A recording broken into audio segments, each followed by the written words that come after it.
Là, on constate que en fait, ce sont ces passerelles-là qui posent problème dans cette rivière. Disons que c'est un des éléments du problème quand il pleut beaucoup. Donc il y a beaucoup d'eau que la rivière doit évacuer.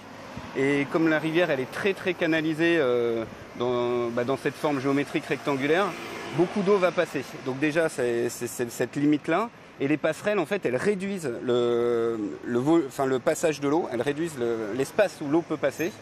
Et en plus elles vont favoriser le blocage de matières solides et de végétation, et dès que ça bloque, l'eau va monter et voilà, ça déborde tout de suite parce que les berges elles sont pas assez hautes.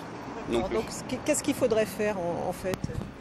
Les solutions sont multiples, il n'y a pas de solution miracle, sinon elles seraient déjà réalisées. En fait, il faudrait dans la mesure du possible laisser plus d'espace à la rivière pour s'écouler.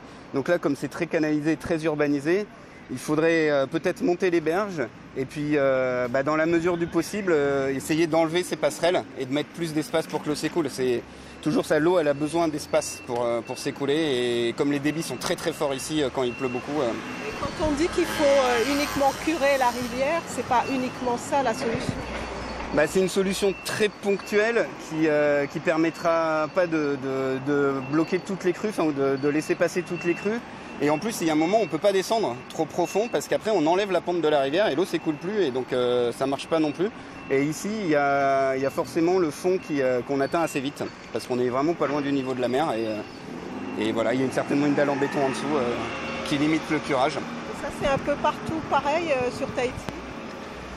Les contextes peuvent être très différents, et les urbanisations aussi. Il y a des rivières qui sont globalement mieux gérées que d'autres, où il y a moins d'inondations que d'autres. C'est très difficile de répondre à votre question, mais globalement, il y a beaucoup d'eau quand il pleut en Polynésie, parce qu'on est dans un climat tropical, et il faut laisser à la rivière cet espace d'expansion de l'eau pour que l'eau puisse s'évacuer. En fait, c'est l'urbanisation le problème principal. Oui, c'est un des problèmes qui contraint énormément, qui contraint énormément l'écoulement et qui va créer l'inondation. Ouais.